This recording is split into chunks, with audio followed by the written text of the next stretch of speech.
Chapitre 2. David approchait du moment de sa mort, et il donna ses ordres à Salomon, son fils, en disant: Je m'en vais par le chemin de toute la terre. Fortifie-toi, et sois un homme. Observe les commandements de l'Éternel, ton Dieu, en marchant dans ses voies, et en gardant ses lois, ses ordonnances, ses jugements et ses préceptes, selon ce qui est écrit dans la loi de Moïse, afin que tu réussisses dans tout ce que tu feras et partout où tu te tourneras.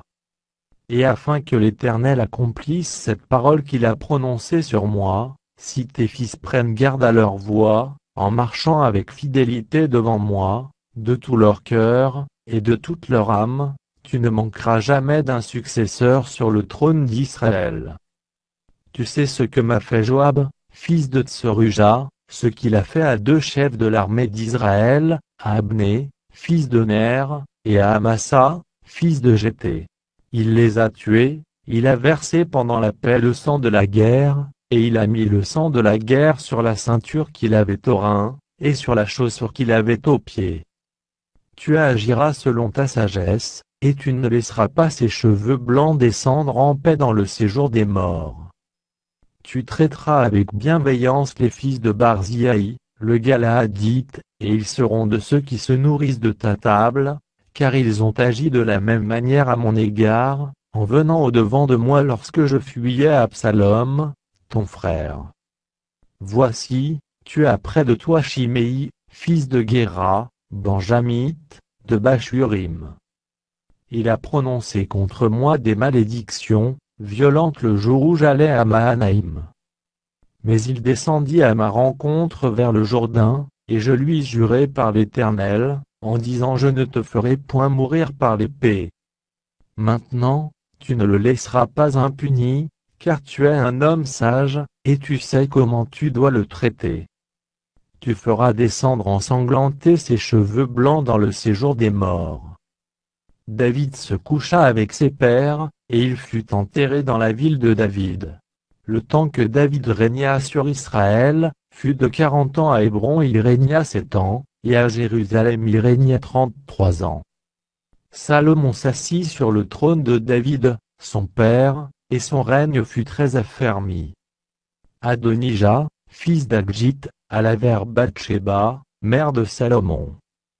Elle lui dit: Viens-tu dans des intentions paisibles? Il répondit: Oui. Et il ajouta: J'ai un mot à te dire.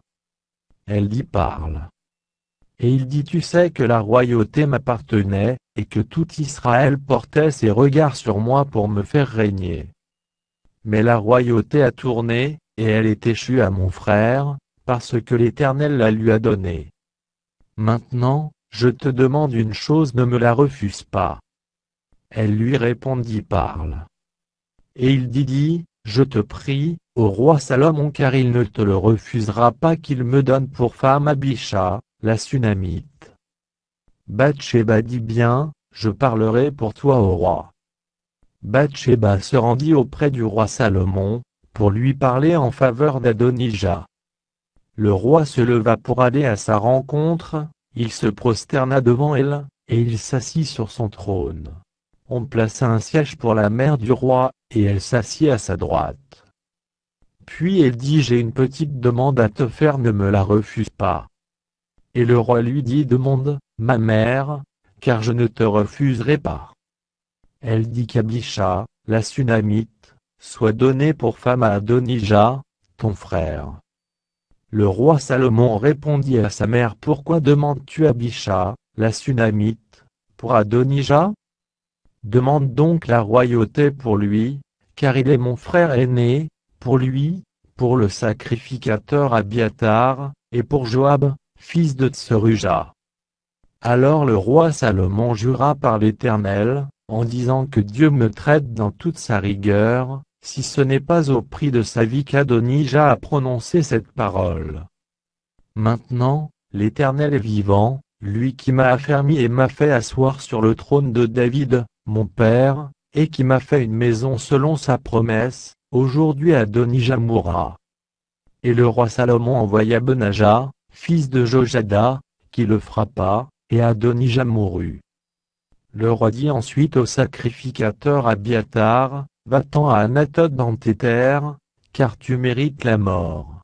Mais je ne te ferai pas mourir aujourd'hui, parce que tu as porté l'arche du Seigneur l'Éternel devant David, mon père, et parce que tu as eu part à toutes les souffrances de mon père. Ainsi Salomon dépouilla Abiathar de ses fonctions de sacrificateur de l'Éternel, afin d'accomplir la parole que l'Éternel avait prononcée sur la maison d'Élie à Silo. Le bruit en parvint à Joab, qui avait suivi le parti d'Adonijah, quoiqu'il n'eût pas suivi le parti d'Absalom. Et Joab se réfugia vers la tente de l'Éternel, et saisit les cornes de l'autel. On annonça au roi Salomon, que Joab s'était réfugié vers la tente de l'Éternel, et qu'il était auprès de l'autel. Et Salomon envoya Benaja, fils de Jojada, en lui disant va, frappe-le. Benaja arriva à la tente de l'Éternel, et dit à Joab sors, c'est le roi qui l'ordonne. Mais il répondit non, je veux mourir ici. Benaja rapporta la chose au roi, en disant c'est ainsi qu'a parlé Joab, et c'est ainsi qu'il m'a répondu. Le roi dit à Benaja fais comme il a dit, frappe-le, et enterre-le. Tu ôteras ainsi de dessus moi, et de dessus la maison de mon père, le sang que Joab a répandu sans cause.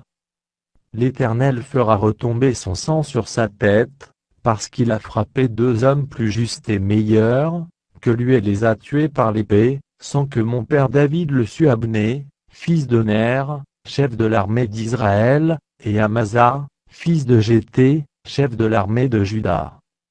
Leur sang retombera sur la tête de Joab, et sur la tête de ses descendants à perpétuité, mais il y aura paix à toujours, de par l'Éternel, pour David, pour sa postérité, pour sa maison et pour son trône.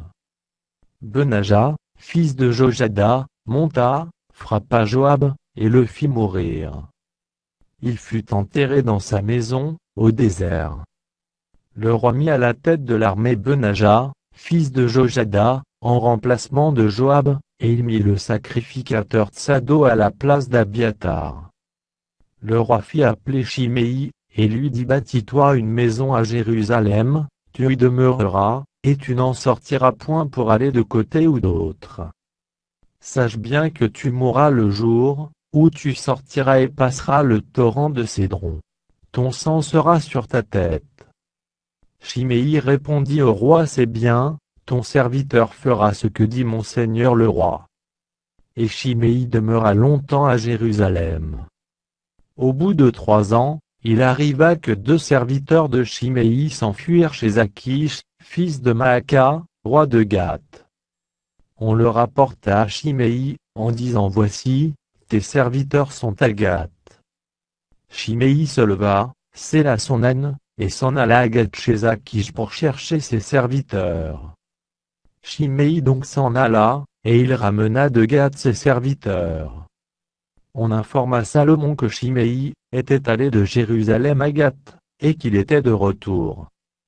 Le roi fit appeler Shimei, et lui dit ne t'avais-je pas fait jurer par l'Éternel, et ne t'avais-je pas fait cette déclaration formelle sache, bien que tu mourras le jour où tu sortiras pour aller de côté ou d'autre? Et ne m'as-tu pas répondu c'est bien, j'ai entendu? Pourquoi donc n'as-tu pas observé le serment de l'Éternel, et l'ordre que je t'avais donné? Et le roi dit à Shimei tu sais au-dedans de ton cœur, tout le mal que tu as fait à David, mon père. L'Éternel fait retomber ta méchanceté sur ta tête. Mais le roi Salomon sera béni, et le trône de David sera pour toujours affermi devant l'Éternel. Et le roi donna ses ordres à Benaja, fils de Jojada, qui sortit et frappa Shimei, et Shimei mourut. La royauté fut ainsi affermie entre les mains de Salomon.